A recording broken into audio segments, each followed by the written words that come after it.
Mandy Rohrig. I am a physical therapist and senior programs consultant with Can Do Multiple Sclerosis. Today, Roz and I will be having a conversation with Steve and Myra about their experiences, feelings, and thoughts related to transitioning to use of mobility aids and requiring increased assistance as they manage their life with multiple sclerosis. I'm Roz Kalb. I'm a clinical psychologist and also a senior programs consultant with Can Do MS, and very happy to be back here with Steve and Myra again, and Mandy. So Steve and Myra, can you introduce yourselves, please? I'm Myra Lazanik and from Omaha, Nebraska. I was diagnosed with MS in 1982, so I've been living with it for a very long time. Beginning years were pretty good, and then I'm now in a progressive state and was a former teacher, but I've been retired for about 10 years now. And I'm her husband, Steve Lazanik. We've been married since 1981. We'll be coming up to 40 years here in the near future. Wonderful. And it's been a good journey. So Myra, I'd like to ask you a question first. Do you remember, or can you describe what it felt like for you when you first started needing assistance from Steve? Well, at the beginning, I didn't really mention to him too much that I needed that help. But I think when I ordered the cane, that was a pretty good clue to him that it was tiring me out too much and it was not safe for me to walk without one. But, you know, we've always had a partnership where we did things together. We've always cooked together and we've done things together. So there have been some times where using those mobility aids was just sort of a natural progression too. So I don't think it was a huge shock to him. So I'm going to ask Steve then, since that was how Myra's changing needs were communicated to you. That means you came home from work one day and your wife was walking with a cane. Well, it was an awakening. You start to think and wonder and discuss what phase are we in, what's going to happen next, what might happen next, and what's available to us. And during that time, there's some grieving going on, there's some anger going on. There are some thoughts, and these still occur, that, you know, gosh, what could happen if I could take some of the disease on to me? I think back to our Can Do experience where we met the people in Denver on that 4 or 5 day outing. And I saw the variety of modes of adaptation that people use to motivate around the facility. And it opened my eyes to this wasn't the end of the world for us. We could do things. We just have to be ready to adjust and accept what we need to do and accept whatever it is into our lifestyle to maintain the lifestyle we want to have. When you realized that Myra needed more assistance to do the things that were important to her around the house or in the community, how you were working full time, I believe. And so how did you juggle Myra's needs and your wish to help her with your other responsibilities? Thinking back on it, the job I was working at the time was kind of a job that was transitioning me into retirement. I didn't have a lot of pressure or responsibilities that occupied a lot of my time. So I was able to concentrate on her needs and look and research the different items that were out there, be it the walker, the canes, the scooters, and any other mobility device we could find. It was a pretty smooth transition, really, I think. I think because the progression was gradual.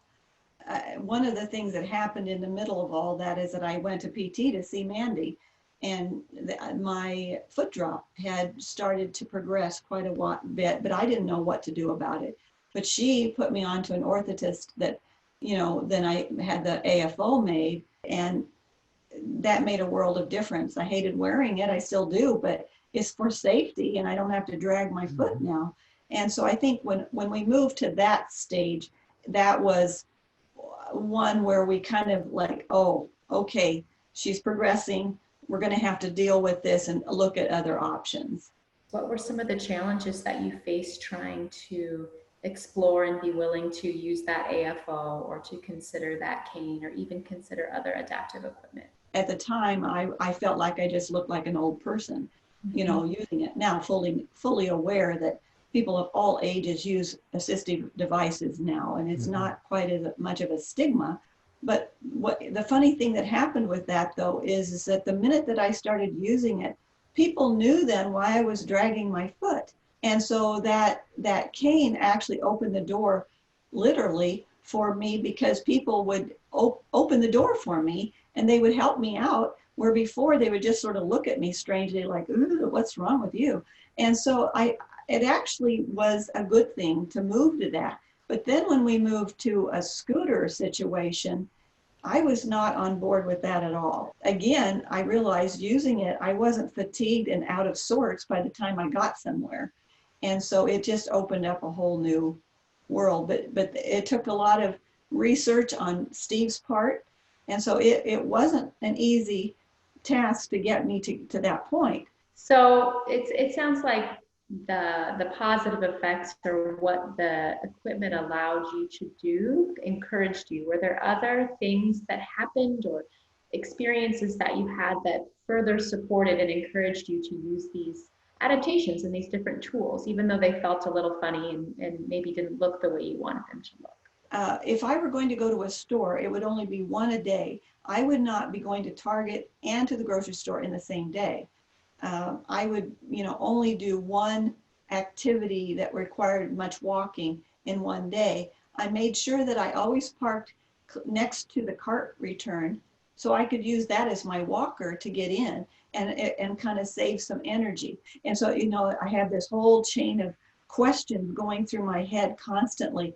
Still have that, but I know that I have the assistive equipment to help me now, where I know I can get there most likely without being fatigued and kind of anxious about getting in there. Were you saying those thoughts out loud to Steve at all, or was this just running brain chatter in your own head about were you going to be able to do this?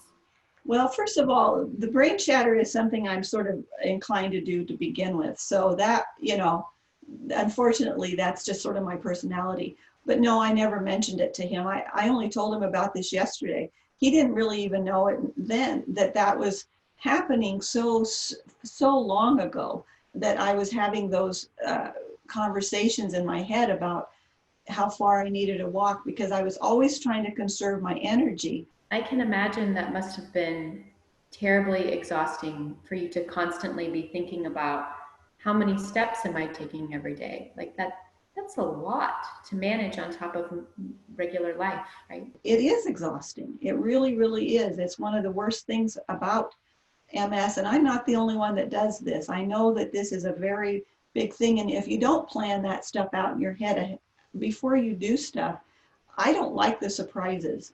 I like to know, like when we've done programs with Can Do, I want to know how far it's going to be from me to get from here to here.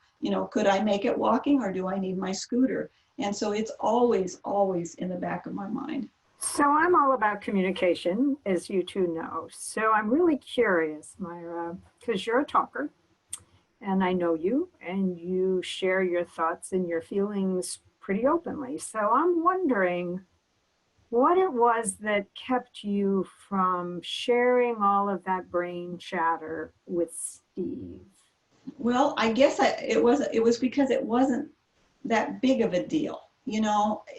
Like later when I started to progress and I knew I needed help with certain things, I just wasn't physically able to do it. Before that, I was able to do the things I needed to do. There wasn't anything pressing that, if I couldn't do it, I would wait till he came home and I would ask him to do it. But I might not say to him, I'm having you do this because my MS is acting up. I didn't have a lot of that back then. I didn't have these big, huge flare-ups.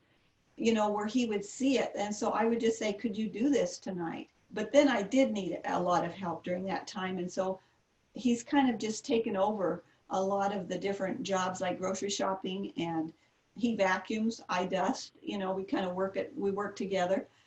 Cooking, I tell him what I need him to get out of the cabinets and the refrigerator, and then I do the preparation, and sometimes he does. Now I just say, could you do this and could you do that? And he knows that I'm having some issues. Is it pretty clear to you when Myra's having a better day or a worse day, when you need to step in and help and when you need to step back? I'm accustomed to doing things and being supportive and helpful where she doesn't have to ask. There are times when I start doing too many things and I have to back off, or I need to be reminded to back off because I'm infringing on her independence, which I don't want to do. I don't want her infringing on mine. There's no difference there. I mean, we need to respect in each other and respect our boundaries.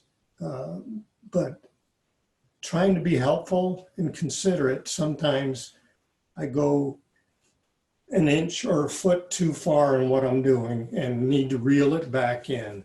And usually there's a pretty clear signal. I'm thinking of a time our daughter was here and we were going to go for a walk. And we had stopped at a store first and then we were going to go for the walk. And he didn't drive to this place the way I thought he should go. And I kind of had a little thing, and said, why didn't you go this way? And our daughter's in the background going, we're still getting there. What difference does it make? You lose control of so much with MS. You don't have control of so many things. And I just needed to have control that day of how we were getting to the park. And so, that it seems silly and it seems crazy to even think about that, but that's kind of my world now. I feel like I'm losing control of so many things, and I am a little bit of a control freak. I do like to have some say in how things go. And it was just like that day, that was important. It's a wonderful, wonderful example. And I'm so glad you shared it. And I'm assuming, Steve, that was a bit of a learning curve for you. You're right. It's a learning curve. And to be honest, I will continue to learn. You try to store these thoughts or memories in your brain and everything, but you get wrapped up in what you're doing and you say, oh, we want to go to this park, get the scooter out. We've got the scooter in the car, our daughter's here, we want to get out of the house and go enjoy. So I start thinking about that long term, where do we want to be? Right. He's looking at the short term, how are we getting there? And sometimes those two worlds collide and the discussion is held. I have to remember to tell him that I'm thinking these things. Sometimes I don't remember to do that. And it is very important. And I mean, that's what part of communication is, telling people, what do you think? What do you need? How do you need to help me? But you don't always remember to do that. I mean, you just continually learn and keep practicing to get better. Well, Roz, I think they've shared an enormous amount of wisdom in the short period of time we've spent chatting. But if you were to offer any advice to other couples, what would you suggest? Having this guy with the patience of Job is just more than anything, but you have to be patient, you have to be flexible. If the person gets upset with you in some way, you need to know that it's not directed at them personally, it's the MS talking sometimes. I mean, so for me, like sometimes I'm in the kitchen, I'm getting a little warm and I'm getting frustrated because my fingers won't work and I can't hold on to this or that. And honestly, I swear sometimes because I'm frustrated. And I've told him over and over and over, and he knows now, I'm not angry with him. I'm angry with the disease and what it's doing to me at that moment. And I think that that's a really good thing to remember. You mentioned early on, Myra, that you don't think it was the right choice to keep so much of this to yourself. So, in terms of advice for other people, would you recommend a different path? Yes, I would. My first experience with telling someone was our next door neighbor who was holding a small child.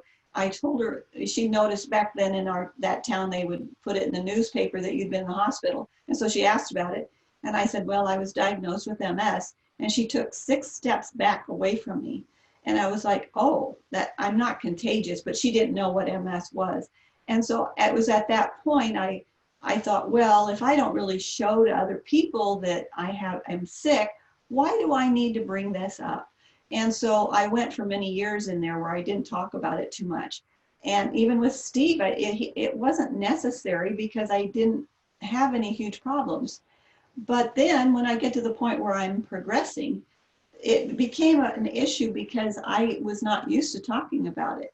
And so I was still clammed up about it. And it's still hard for me to get other people to ask me how I'm doing because I guess they think I don't want to talk about it. But actually, I'm kind of waiting for them to ask. But I do have to bring it up myself for that to happen. And that's still a learning process for me. You know, we're talking right now as if it's just 2 people, but a lot of times there could be children involved in the family discussion. And that was one serious mistake we made, Yes. not including our daughter in it. She is just coming into the realm of understanding, being supportive, where we only see her 3 or 4 times a year. You know, it's like she has to be initiated to the process of what we have to do in this house to make the day work. So it becomes a balancing act, and being able to pull family, immediate family, your children, other people that might be living in your household into the conversation and discussion would be very helpful. And again, more communication between the 2 of us. We didn't understand what we were going into. This has been a journey. It's a journey where we're continually learning and adapting and adjusting our lifestyle and our personal interactions with each other on how we're going to live our lives. Well, I have to really say something to Mandy, and I think I might have mentioned this once before to her, that when I was going to her for PT, she had given me a card about one of the Can Do programs, and it was in Denver. And so now because of Can Do, you know, we've attended jump starts, and we listened to a program Tuesday night about pain. And, you know, we listen to the 2 of you sometimes and different programs that are put on. And so it's been very helpful. And also to know that the National MS Society has so many resources that you can go to get help. That Can Do program we went to is the thing that opened the door for us, for our communication and our acceptance that she has MS. Our life will be continually changing because of it, and that we have to recognize those changes and figure out a way to adjust to maintain the lifestyle we want to have. But it's not a death sentence. No. You know, that's what you have to come to. You have to really realize you still have a life and you can still live it. It will just be different. Well, thank you, Myra and Steve and Roz. I always learn something from you both. So thank you for sharing your journey with all of us and for your honest, open conversation. Roz, any final thoughts? Only that you may have been the catalyst, Mandy, for them to go to Can Do, but I think Steve and Myra could be the catalyst for a whole lot of other people coming to a Can Do program. So thank you so much for sharing your experiences. Thank you. Thank you.